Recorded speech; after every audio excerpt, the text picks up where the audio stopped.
Hello, everyone, and welcome to another installment of the Bob and Nikki series discussion. This brings us to book 23 in the series. This is one of my favorite installments. The last couple have been a little bit slower, and we didn't have huge plot developments, but we do see the potential for a little more action coming up. This book is called Can You Take a Juke? And in this installment, we continue the story of Homm and Juke and Jewel and Ram, who were on the ship having what Bob and the crew called liquid diplomacy at the end of the last book. And Bob really liked those folks. They were the folks that were descended from meerkats. And it turns out that Homm is a researcher who's been contracted to go and look at some remains of a long dead civilization of his people. Juke is with him, and she's quite the engineer. She, it turns out, is related to him. He's his sister's daughter, and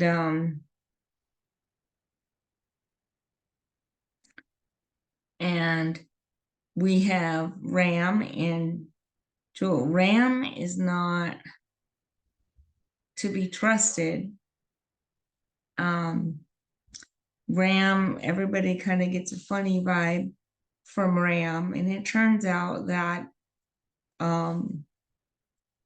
there's some things that take place that make him not a very savory character, but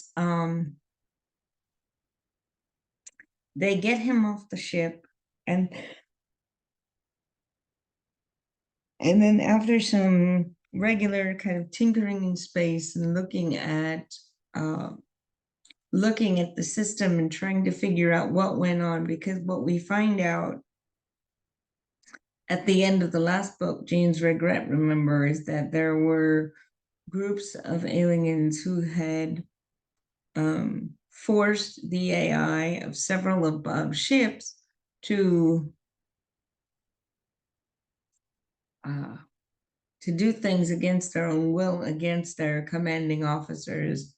And so Bob is trying to sort that all out. Well, it turns out that Homm's people had a big part in that, and they were pretending to be on the up and up, and they were researchers, but it turns out that they got themselves taken into the pirate base by their backer Jewel. Jewel, and she was trying to get a bunch of secrets from Bob. She was butting into Bob's meetings, and she was trying to influence Juke. And so we get some indications that everything for Juke was not all that great where she was. And Bob eventually recruits her to be on the Gene, and she becomes an engineering tech under Scotty. She gets fascinated by engineering, that she manages to dock the ship without a lot of flying experiences. Not dock it, but she manages to float it away from there, and Scotty manages to be able to help her get away.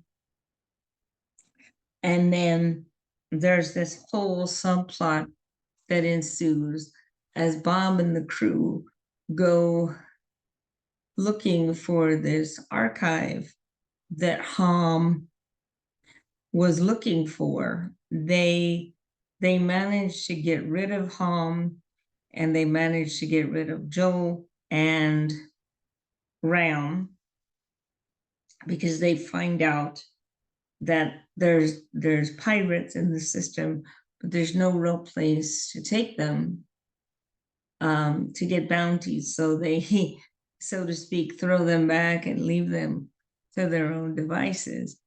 and Juke stays with them. They go to find the research station, the archaeological sort of artifacts that Homm has been looking for. And I really like the strength of this book isn't its pacing. The strength of this book is you really get to see the geeks at work. You really get to see the inner workings of the crew and the dynamics of how they work together and how Bob leverages their talents to accomplish tasks. So we get to see Shorty's flying skills and his exploration. We get to see Andre and the Marines go in and pull Shorty out. We get to see code breaking skills from Lackey and Nikki Wilson. We get to see Juke's skills culturally in bringing the new culture of the Meerkats and knowledge of where they've been into play. And Juke has a fair degree of coding skills herself. We get to see that. We get to see Millie and Janet as they sort of help Juke to get situated, and we get to see the Geek Squad, Frank Johnson and Sid from the Half Squatch planet working on their codes and their questions. And we get to see Bob with his Murphy walks and his dumb questions that unlock everything. We get to see all of that in this book. And so this book, even though there are some tense moments, we really get to see the crew and the fleet work together as a group. We also get to see Bob return to Shaved Ape Key on Charlie's planet. We get to see Bob have an interaction with his mom. His mom has finally calmed down, even though she thinks he should still turn himself into the Earth authorities before his sentence gets any worse. But we get to see Bob's mother have an interaction. And she might be sweet on one of Bob's other recruits. We also get to see some of the other characters that potentially may join up and become part of the crew, including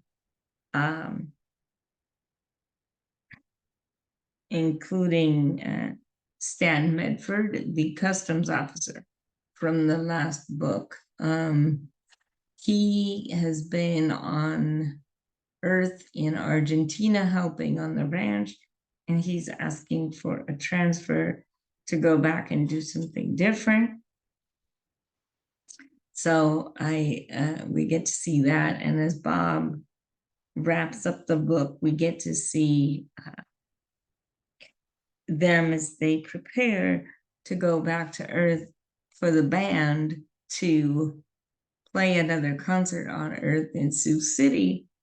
So now the band technically has three sections. We have the Albert brothers, who are Topper, Taz, Ozzy, Ruth, and then we get to see the Horns of a Dilemma that come from Shady Oaks, and we also get to see the Shaved Apes from Shaved Ape Key, and some of the Shaved Apes are going back to Earth this trip. So it's a really nice volume that just takes in, it pushes out the adventure, and it shows you more of sort of the gritty side a little bit of what's going on, because you see a lot of devastation and a lot of genocide that's taken place but it's long dead, a long time ago. So we're still dealing with that theme, but there's a lot of crew cohesion that we get to see in this book, which is what I love so much about the series. And as we wrap it up, as I said, we have the crew going back to Earth and not knowing what to expect. I'd be interested if some of you have gotten this far in the series to know what you think about some of the crew dynamics and some of the storylines. Like I said, not great literature, but really nice to sort of sink into and just enjoy as a comfort read, which is all I'm using these for. So I would be interested if you've been following the series, if you want to drop a comment below and let me know what you think of the books or what you think of the dynamics. I would be interested. Be safe, everyone. Stay well. And I will see you in my next video very soon. Take care. And bye for now.